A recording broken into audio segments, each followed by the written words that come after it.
All right, my Math 8 friends, we've got lesson 9-4, the volume of spheres. So this is our last major solid that we're going to do for this unit. So we're going to look at how to find the volume of spheres.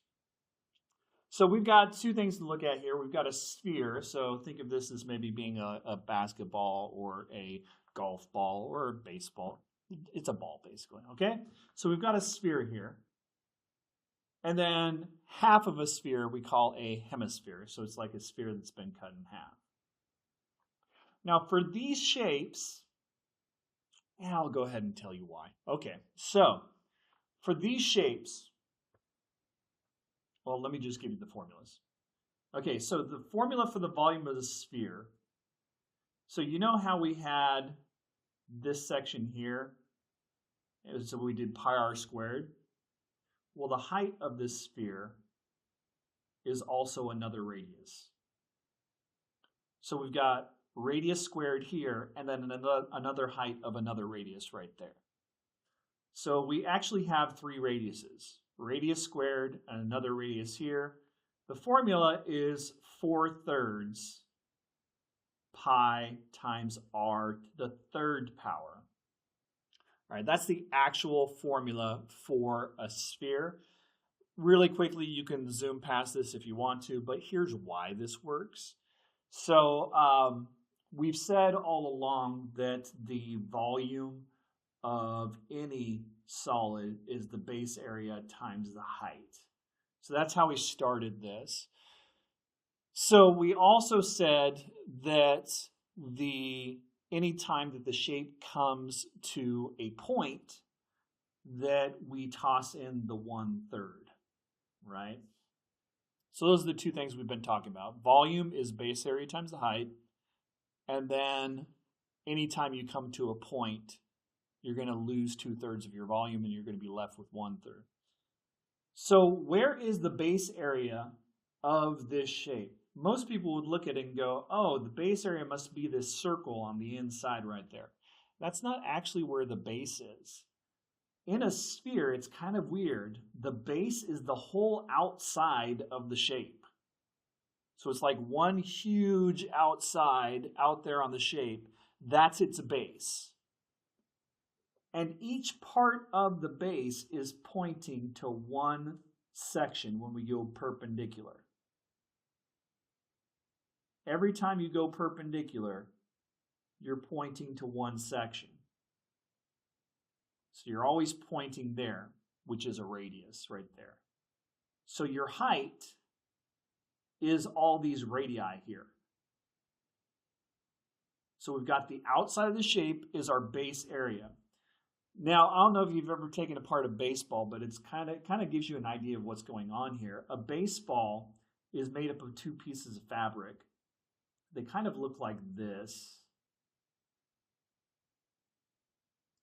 And they sew these two pieces of fabric together. They overlap them. But if you really look at it, what you'll notice is that there are 4 circles. And then we've got a bunch of leftover fabric that is connecting those 4 circles together. So the outside of any sphere is actually 1, 2, 3, 4 circles. So that's the outside of our shape. That's the base area. The base area is 4 circles, 4 pi r squareds. But all of these, the height points to a central point. All the heights are pointing in there. So if we do our formula, we would do 1/3 of the base area times the height, because all of the bases are pointing to the same one. All right, let's plug in everything we know. We know we have 1/3. We know that our base area is the outside of the shape, which is 4 circles out here.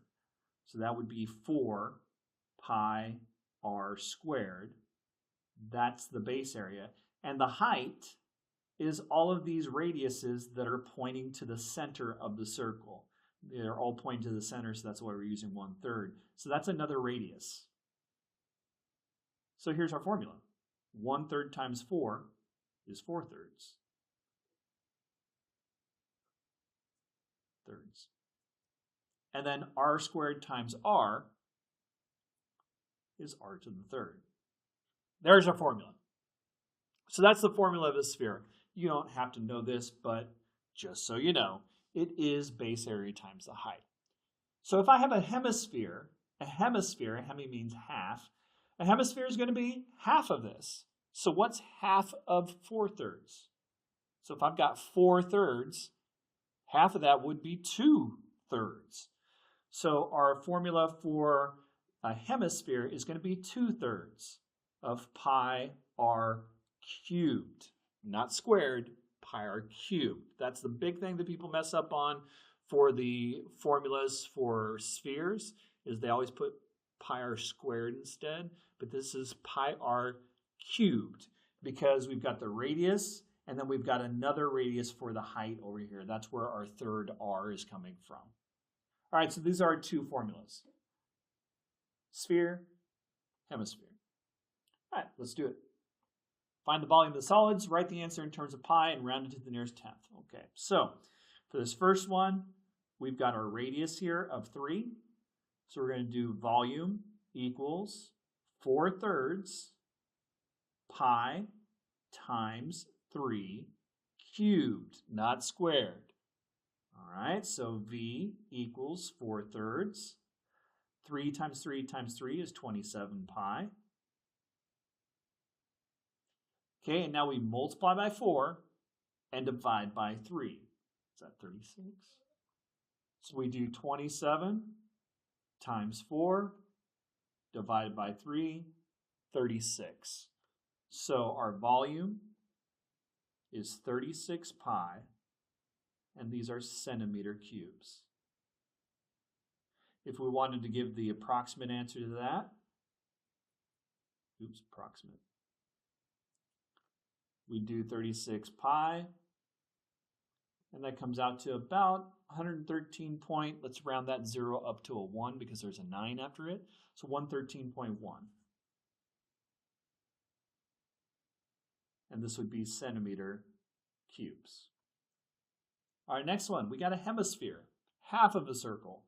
So instead of using 4/3, we're going to use half of that, 2/3. So volume equals 2/3 pi times r, which is 6, cubed. 6 times 6 times 6, what's that, 216? 6 to the third. It is. Man, I am on the ball. So we got volume equals 2/3 times 216 pi. We're going to multiply by 2 and divide by 3. So times 2 divided by 3 comes out to 144 pi. So volume equals 144 pi. That's the exact answer, and that's in centimeter cubes. To find the approximate answer, we would just take 144 times pi, comes out to 452.3, and then we would round it up because we've got an 8 there, so 452.4. Centimeter cubes. All right, a sphere with a diameter of 6 centimeters. All right, draw the shape. So, this is hard. Let's draw the circle. That was bad. That's not horrible. I've done worse. All right, and so we've got, on this one, they're giving us the diameter.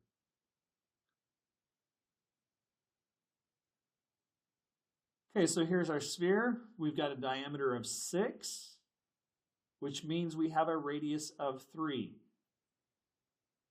So we've got volume equals 4/3 pi 3 squared. We have to use the radius and not the diameter. And we actually did this already. We already have an answer. Our volume would be 36 pi. And this is in centimeters cubed. Wow, it's the same exact problem. I didn't plan that out very well. And we get approximately 113.1 centimeter cubes. All right, a hemisphere with a diameter of 10.